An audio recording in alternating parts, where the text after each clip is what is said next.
Hey, welcome to the Hire an AV podcast. My name is Joe Way. I am your host, and boy, do we have a good one for you today. We have one of my favorite people on earth here today on this special episode. You're getting this on a Friday, which I drop on Tuesdays, but this is a Friday because I'm interrupting the ISE 4 weeks in a row of ISE. I'm interrupting it twice now this month, aren't I?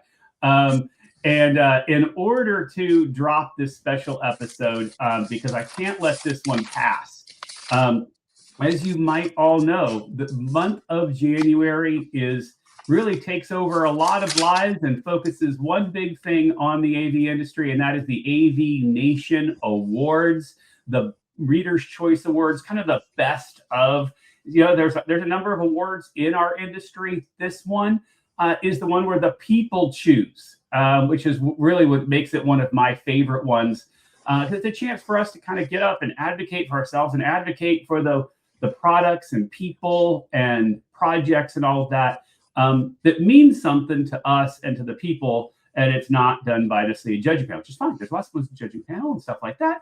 So this was very unique. Like I said, one of my favorite people, Chi, is up for AV Professional of the Year. UCLA is up for Project of the Year, and HETMA for right now has made it to the final for technical support. So three huge higher ed things making it to the final. So I wanted to bring Chi on to kind of talk about this honor, do a little pitch for Chi, so you all go out and you vote for Chi. So Chi, please welcome. Tell everyone who you are and what you do. Hi everyone, my name is Chi Heng Lo. People call me Cheese. I'm the manager of the AV solution. I'm leading the team to develop and design the AV solution and IT solution for UCLA. So I'm so fortunate, right? So this year get nominated to their AVNation, their AV professional, so that I'm working hard to kind of reach out to my friends, to everyone, right? To kind of share. It's not only about myself, right? It's like, as Joe mentioned, it's also about their HETMA, right? The community, and also the project we did in the past year. So very excited, yeah. So we made to the final round right now, so that hopefully we get there, yeah. Yeah, and that's the one thing I admire about you is because I'm promoting inside our department and all that, and telling, look, you got this. He's like, no, but don't forget about our project. Don't forget, I want UCLA to win this. And it's almost like a double whammy. I look at it because really, you're nominated, but also because of the project that you pulled off, right? Like, I mean, what you did was really special, and people can actually go read about it. Why? Because we were already featured on AV Technology Magazine's cover story for the best installs of 2025. So there's a whole 6-page spread about on that. So can you give a high overview of the project itself, our classroom modernization pilot, and just talk about really what makes it special and unique? Yes, Joe. This project is really innovative in different ways, right? So that I remember when I did in my last institution, right, at USC. So we attempt to make everything be on a cloud, right? So that, but limited by the technology and also by the architecture at this time, right? So we do have using their server-based solution to kind of orchestrate with all the devices. There's a huge limitation for us to grow to like the enterprise for the 1,000 spaces. So I remember when you gave me the challenge, right? Hey, Chi, we need to develop 1,000 spaces solutions at one, right? So that the cloud technologies just is a no-brainer to kind of, we can leverage the cloud to kind of orchestrate everything. So I think this is one of the very unique innovation from us. We truly cloud-based control solutions. That's when we explain to other AV professionals, it's really hard to explain, but this is the truth, right? So we develop it.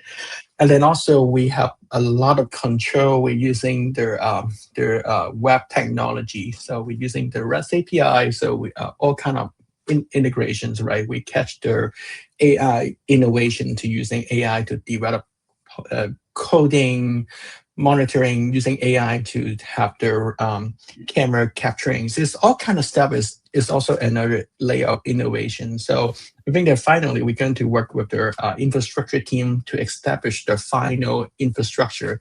So that will complete the unique circle for control technology, cloud, and also the network infrastructure.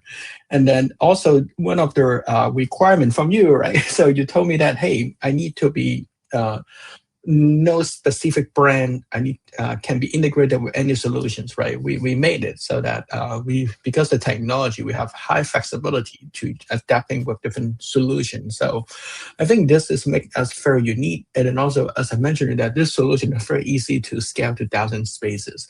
Just matter of time when we can get the time to put the technology in the space. But the backbone is all ready now. So it's very excited for me because when I do the calculation, what is the infrastructure cost when we run the entire 1,000 spaces? The number is quite big, but it is. I love that. So, and I want to hit this a few different things because I know people have heard us talk, oh, cloud, we're going to do a cloud through. We want to do a full cloud, and I've been promoting it for years that I want to get there. And like you said, we got close at USC, but not really. I would say USC, we got a server-based system, which was still a big move away from a full hardware-based, right? That was kind of the first step. And now to be full cloud-based. And I remember having a conversation on one of the AVNAMs, probably 10 months ago, maybe not even that, 6 months ago. And Mike Peterson over at Iowa State, he commented on something. I said, I'm going full cloud. I mean, obviously I didn't share what we were working on behind the scenes, just, I was pushing. And his response to me was, you're not even that crazy to actually do that and go from a device all the way to the cloud back in and do it. And I was like, no, really, I am that crazy. And we pulled it off. And, there are some things, I'm going to say there might be some patent pending things. So we're going to be careful. We're not going to talk we're not going to talk completely on how you pulled it off because there might, there's some IP involved there that your team has kind of really focused on and to make this work, right? But so without giving the technical details behind it, answer the question that everyone wants to know. Why would you do it? Like, why would we want to do it? Because it's just as easy to put a normal, hardware device and then run an HDMI to a projector and call it a day. So why would we go to this step? What are the benefits? So two things, right? So as a transition to a solutions architect to the manager, my thinking is not about myself too. I also want to build up the team with the future skill sets to provide the solutions, right? So it's very natural. We go through the process, right? We provide the requirements to every single provider. They give the proposal to us, right? So end up the solution we selected is kind of stand out from all the different solution providers, right? This is one thing, but also just the tools is very different now, right? So as before, a lot of software, they have the proprietary coding and then interface. It's also limited how much you can do, right? So when we think about this would be 1,000 spaces solution for a smart campus, our thinking is very different. It's not, how can I say it? It's no longer just the AV. It's the AV IT solutions, right? So that also we are thinking about their IT solution size, right? How we can aggregate more different type of data together, right? Scheduling data, right? So register data, building information, and then you name it. All the information will get to make the AV solutions much more smarter, and then also to meet the future needs. So I think that this is to answer this is a need. Actually, we see that the technology finally catch to this level, and also it's the right timing still because without the reimagination at UCLA, that's never have a chance to have this type of thinking behind you. Yeah. I love that. And you're right. If it weren't for our great leaders, I mean, we have between Lucy and Veronica and even the administration are people who say, come and bring us the best. Go. When we give you a charge to go do something, we want you to push the limits and do it because it is for our students. That's the reason we're doing it.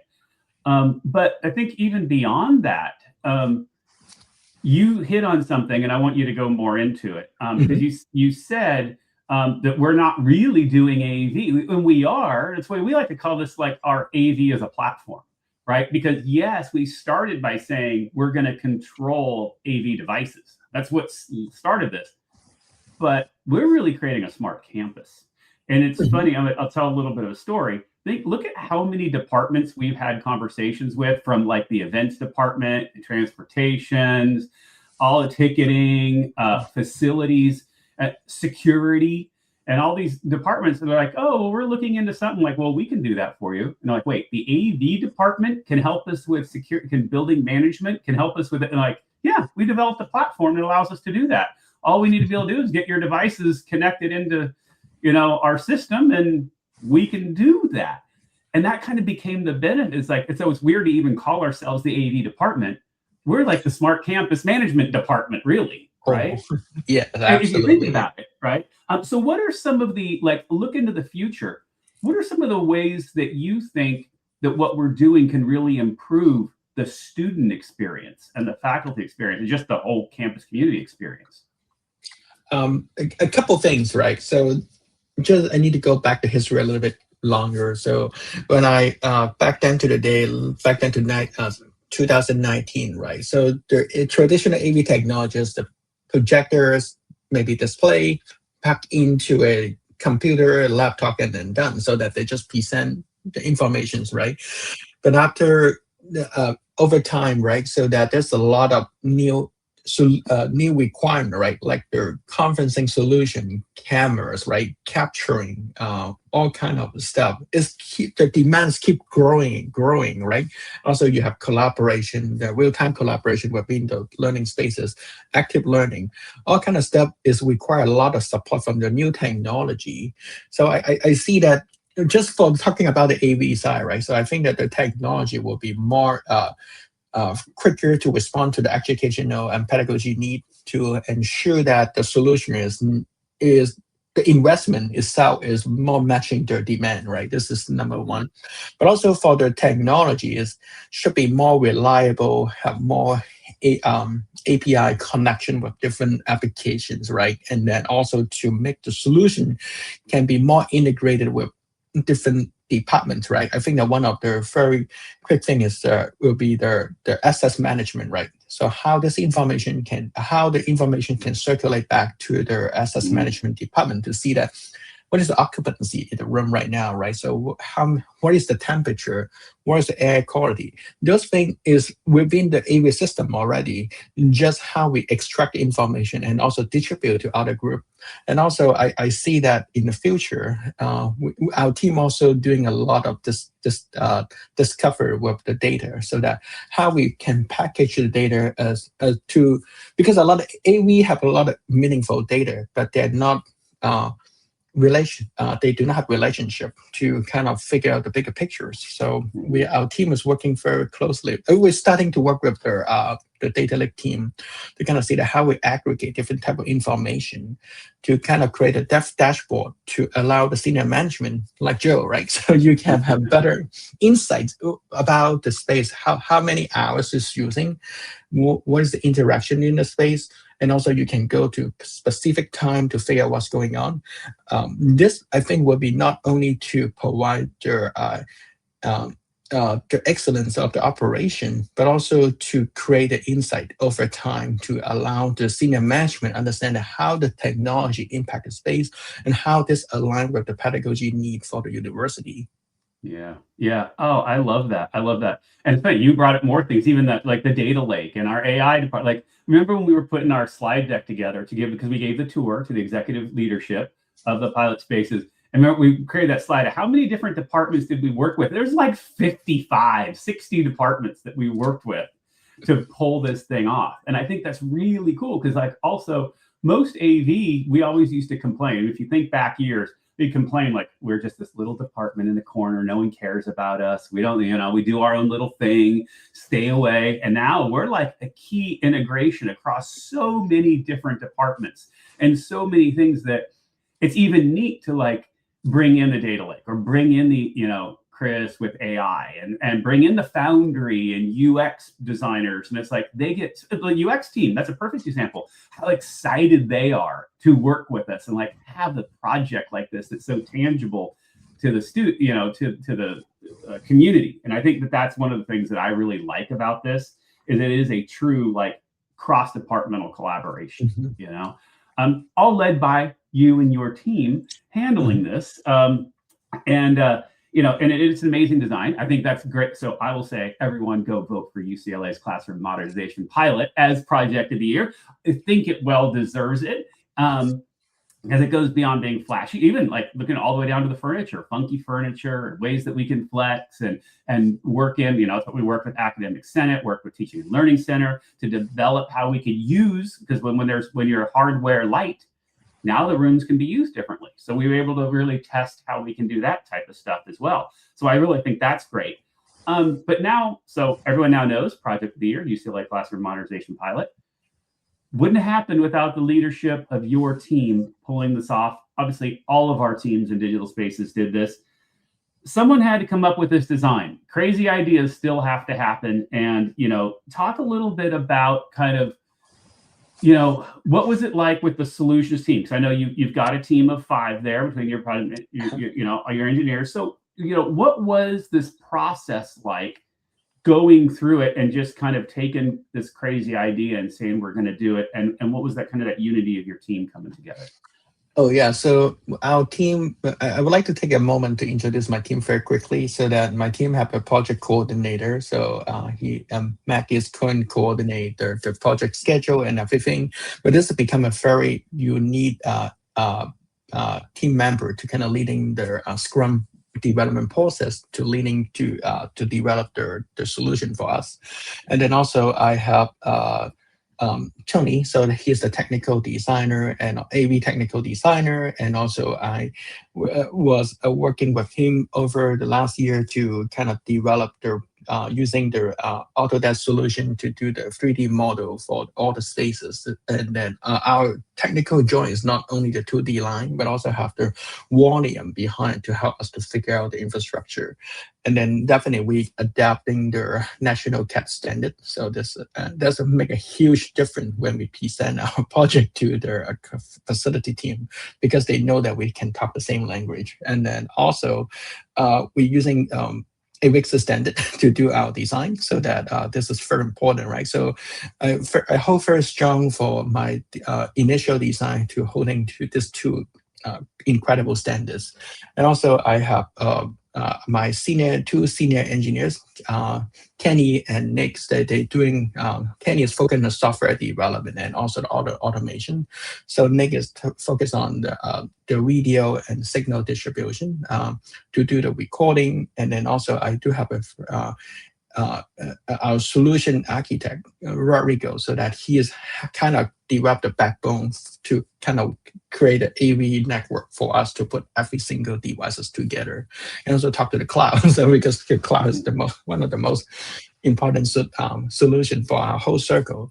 So our team is going through this process. At the beginning, it's very challenging, because the solution is no one developed before at this scale, right? So that we went through a weekly basis meeting. So Tony and Mac is more focused on a lot of design of the space to make sure that all the gear infrastructure is all ready. So, and then my architect and 2 senior engineers are kind of working with their, can I talk the company name? You can drop some company names, not full endorsement. So, don't worry. Okay, yeah. So that our solution provider plays kind of make sure that infrastructure is ready, also to develop software to allow us to control all the AV devices. And also we work very actively with different manufacturer partners, right? So many, I did not name them here one by one, but we work with them to have a lot of discussion to modify their existing firmware, and also make sure that have the API to allow us to make the connection to talk to the devices, and then have then we can control this through the cloud. So all process going through 6 months, so that it's working really great, right? So that I remember it's the beginning, we have some hiccup, but in the last quarter, right? So we kind of testing the whole solution for 3 months. There's no major outage, so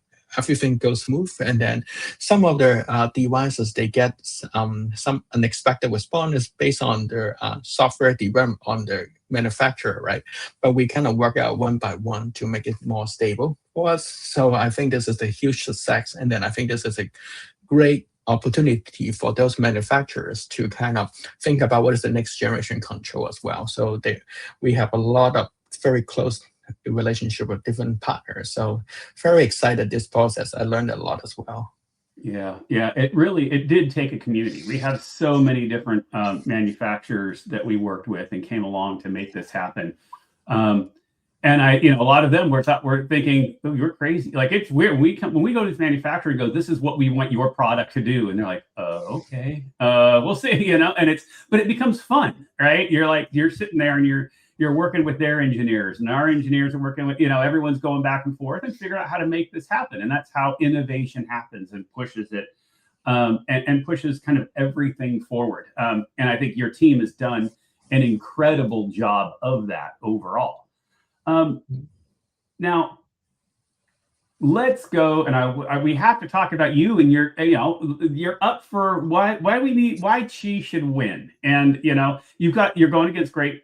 It's just the hard part. See, this is the hard part about the awards is everybody who makes it to the final in every category is worthy, and going against Steve Greenblatt is going to be tough. You can't say anything wrong with Steve Greenblatt. Like, he's an amazing person. So, and what he does with control concepts is obviously amazing stuff.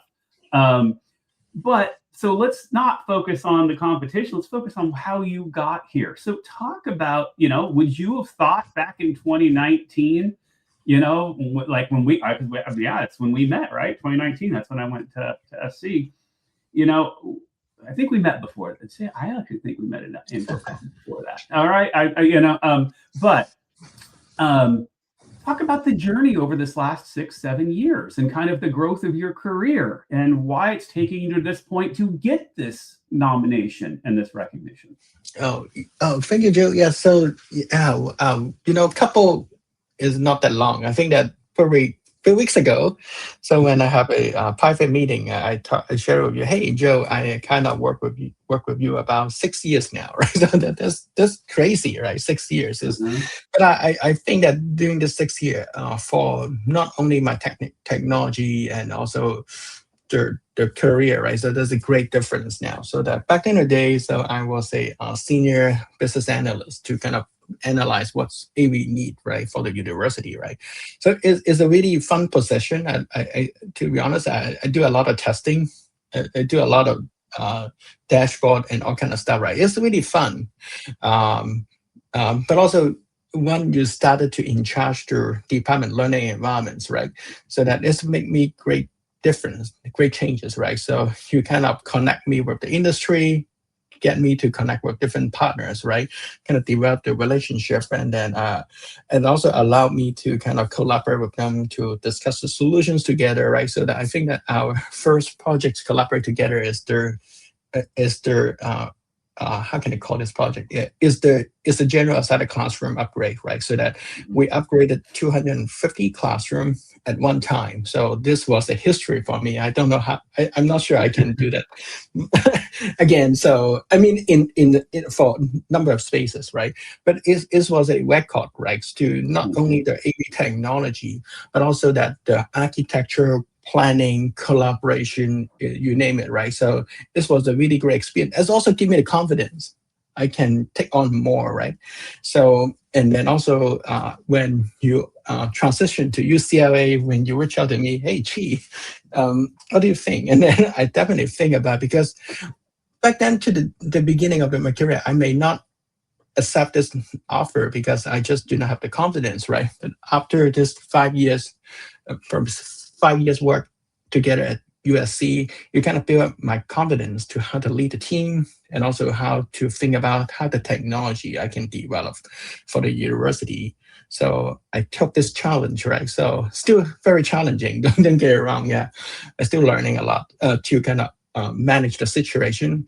But it's gave me the confidence to kind of take on more to kind of develop the next stage for the university. So it's a really great experience. It's not only about I do so much with different technology, but also allow me to collaborate with different groups and develop a lot of friendship. It's not only the partners I work with, right? Even though there's partner, we are not using the solution. I do have a good connection with them. So when I have questions, I can reach out without any hesitation. It's a really great experience for me. Yeah. Yeah. I love that because, when I look at your development over the last 7 years, right, and I look at kind of where, when I came into USC and I met you, and I still will never forget our first one-on-one. And you come in with this huge like PowerPoint presentation of everything that you like. This is what I've done. So I was like, okay, this guy is serious. Here we go. But then I really saw your desire to push the limits of it. It wasn't just, well, here's our classroom standard and what we've done. It was, here's a vision that I have. Here's data that I'm collecting. Now, the school hadn't made it actionable, but you were already collecting data. You were already doing research. It's like, okay, let's now get this guy the resources to be able to do that. And that's where, basically invented hybrid learning before it was needed, right? As a standard, not as a one-off space. And it was kind of taking that and then now coming to UCLA, and this is your step into management, right? And now saying, okay, well, she did great stuff when it was him being the engineer and the architect and the network designer and all that. What if we give him all those people? Where can we go next? Because as you already referred to pull off this cloud idea, we're not going to be able to do it yourself. There was not going to be any. I mean, look, already your whole team is taxed with what it's taking to do this, but that's how innovation happens. So I think that obviously you deserve this because of what you've accomplished this year. This is about 2025. You accomplished something amazing. You are highly deserving, and it is a signature moment in a career that everything you did in 2025. But talk now. Let's actually talk the reality, because like there's listeners here who are working on their career, right? And they're growing, and maybe they're starting as an analyst, like you did when you were senior analyst when we first met, then moving up to senior, into architect, and then into a manager. What have the challenges been in that growth as a professional? Not just no one doubts your technical expertise. Everyone knows you are probably the best one of the best in our entire industry, if not the best. But talk about the lead, like what's that change going from, okay, I'm the guy doing the stuff to now I have to lead a team. What is it like? And talk about the professional side, because that's what people want to know. And it is different. It is a different skill set. So what are your thoughts there? Oh, wow. This is a really loaded question, Joe. Yeah, but I'm trying to figure it out. So I think that maybe this is more on me. Yeah. So Joe, as you know me, I'm very low profile and then I'm very humble to kind of learn different things. So I think that this allowed me to kind of be humble to kind of work with different groups. Sometimes I do have disagreement with different teams, with different people, but this is the nature of human, right? But in general, I try to be humble, be low profile. I try to not taking the spotlight for the people, right? So that that's allowed me to kind of easier to get the collaboration. I know that a lot of very talented engineers and talented designer, talented people, right? They always really like to get the spotlight to kind of to dominate the conversation. I think this may be not me, so I cannot say that this would be the way to be success. But I try to be more collaborative, right, in more the way. But also sometimes I do hold very strong for some technical consideration, because this is how to make it work, right? But most of the time, I'm very easygoing, and I'm pretty to collaborate with different people. So that that's why I think that this also make me very easy to get support from different partners, right? So that I'm not going to come to them to kind of to ask for certain things that I want to be collaborative. Hey, when we work out, we work out, right? We're not, and then that's what there's not a full stop, right? That still is an opportunity for the collaboration. Just this time we are not work out, right? Mm-hmm. But also one other thing I learned from my leadership program recently. So this is one of my co-hosts, Chris, is giving me a very interesting insight. Yeah, so he told me that he also one of the exercise we talk about what will be 10 years after what will look like. So one of my wish I would like to give more opportunity for my staff and also my next generation AV professional, right? Probably AV IT professional. Yeah. So one of the feedback is he saw a lot of talented staff, engineers or designer, but they just have something cannot be. No one tell them they kind of hitting some roadblock, could be communication problem, personality, and also the attitude, right? So this type of stuff, it hit me very strong because I think that this is the foundation is to make we respect the people together. And I always like what you said, as the AV industry, we as a family, right? So that I always try my very best to demonstrate that I very sincere to listen different opinions and then also to work with different groups. So I think that there's two things that kind of help me to move things forward. Particularly right now as a management, right now I also need to be very careful to also to work with different groups to kind of communicate because I don't want to create a situation that is kind of not develop a fair environment, right? I always encourage my team to talk, and also I always encourage my team to talk to me that how we can make their environments more working friendly with different groups. Yeah, because you never know. So the peers you work together, we're going to work for 5 years, 6 years, 10 years, right? Maybe your friend forever, right? So then definitely just need to be take into consideration, be mindful how you treat other people. Yeah. Yeah, absolutely. And I love that because I think, as we grow in our careers, our relationships do change, right? Your peer circles change. But the fact is it's those relationships that are also the ones that got you to the place you're at, right? And bring that in. And I think everyone's favorite person is Chi. You just talk to anyone in our department. We all love you. And I think it's because one of the things that you're really good at is bringing, is always treating everybody kind of as like one family, right? No matter what. And like, obviously there are certain, hierarchies, et cetera, but just jumping in and, you fit in a support team call just as easily as you fit in a call with the chancellor. Like there's everybody, like you sit there and you kind of play, you have a great way of just playing everybody at an equal level and making everyone feel comfortable and speaking to them how they are and where they are. And I think that that's a skill, and that's a strong management skill, is one of the things that, where I think I'm seeing your department really mature over this. Well, especially the project really pulled your department together. But now you're taking that next step and having to really take that skill and go, okay, now, we're looking at say One IT, right? You're going to be very central in collaborating with other departments and other stakeholders that they didn't have to. And so I think that's the skill that's going to go and take you the furthest.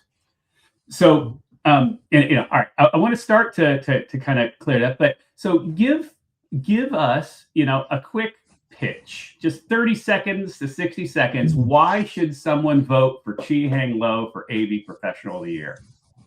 Hey, thank you, everyone. So as I mentioned that, so I'm very thankful all the partners, their support for me over the last 10 years, so that this is my honors to be nominated for the AV Professionals. So please give me your chance to vote me and also the project from UCLA and HETMA, so that without their support, she is not here. So that I'm very thankful for everyone's support. I love it. I love it, Chi. And you just hit on one thing. There is one last thing people have to vote for, and that is the HETMA community for technical support. So really quickly, talk about how the community, the higher ed community, has helped lift you up over the last few years to get you to this point. I think that this is one of the things I like to kind of exchange ideas so that over time, so I got people kind of reach out to me from different channels, right? So that some of them, they do have some question they do not like to discuss publicly. Yeah, so I hear more of the time is not the money. That's a good thing. A lot of time is about how they manage the relationship. Yeah, particularly with their either IT department relationship. Yeah, so and then for me, I've been working in the IT industry for 15 years. So and then I kind of share my experience, how to give them some my history, how we collaborate with different groups to kind of achieve what we need to achieve, right? So and then I feel very rewarding to doing this, yeah, because I kind of build up. I like have more friends, right? So that to kind of because this is a very small industry. Actually, it's not. Yeah, Joe, it's not small anymore. I take it back. Yeah, so it's more professional now. So right, there's a lot of Yeah. different verticals within the industry, but I like to hear different ones struggle and then allow me to think what can be do it differently, right? So I always share with my friends that my experience is not necessary to be your roadmap to implement, right? But also, I wish my conversation with you to help you to figure out the way you're supposed to go. Absolutely, absolutely. I love that, and I think it's absolutely true. You know, I wouldn't be where I am if it weren't for the community and our people as well. And I think that's one of the things that higher ed is a very special vertical. There's a lot of great verticals. I mean, AV is AV. There's a lot of verticals and a lot of and there's a lot of great people. But I really think there's something special about the higher ed community, especially on our, like the HETMA community online, or when we see each other in person and we go to InfoComm and we all seem to like gather as a group, and we have this feeling of always being, being a true community for the better of one another. And one of the things that we like to talk about is how we're not collaborators, or we're not competition, we're collaborators, right? We don't our schools might be kind of fighting for students per se, but as professionals, we share ideas, right? We are glad to help people through their problems. We have, that's where really, and you don't see that in a lot of other areas. Like, you're not going to have, one manufacturer reach out to another and go, how did you do this? No, they're not going to share their secrets, right? But we share, here's how I pulled this off. Here's what I used. This was great for me. This wasn't great for me. And that's one of the things I really think that makes what we do special, and why people should vote for best technical support as well. Can I share one story about HETMA? Yeah. I'm not going to name anyone. Yeah, so I think that this is a really great conversation, but I think that also is a struggle for a lot of organizations too. So I have a conversation with one of the HETMA member. He is the manager of the technology support, right? And then he kind of shared with me his struggle because his school, the scale is kind of slightly small, so that there's a very less attention from the support from the manufacturer, right? So that I think that one of the really great programs for HETMA, I did it a lot during my time at USC, is doing a lot of technology evaluation together, right? So they kind of sign up what technology you're going to evaluate, get the hardware, test out, and then provide the feedback, right? So this is allow you go through this exercise. This allow me to kind of test different technology. I think that also this experience also remind me that a lot of school, when they have a lot of budget constraint limitations, right? And when we go through this exercise, to allow them to be more utilize their community to get the support from the manufacturer. Yeah. So I think it's a really great step. Yeah, this story hitting me a lot because he basically shared with me that with the HETMA, so he get more response from the manufacturer, get more outreach, and then allow him to be success for his role. So that it is really great story for me. Yeah, absolutely. And there's so many stories like that of just careers that have been changed because of the organization. So, I think including yours, and that's why you're here even today. So, last thing, I will put in the show notes. I'll put your LinkedIn there. I'll put your Twitter in there so people connect. But just any last thoughts? People how can get get a hold of you, or last thoughts as we step away into our last round of voting. Yes. So please support UCLA HETMA and G, and then also I will speak at Infocom this year. So that I'm very excited to see you all. Yeah, we will see you. And of course, everybody, as always, none of the opinions expressed here are necessarily those of any respected institutions, sponsors, partners, anyone else to us. Really, if you have a problem with anything we said, this had nothing to do with you. That's it. That's how this works. Hopefully you enjoyed this one. Everybody, go vote for Chi, go vote for UCLA, go vote for HETMA, and pick all your other favorite products and everything that is up there. This is a great thing. AVNation Awards, Best of 2025. It is a staple of our year. So, yeah, that's it. Go vote for Chi, and we'll see you all.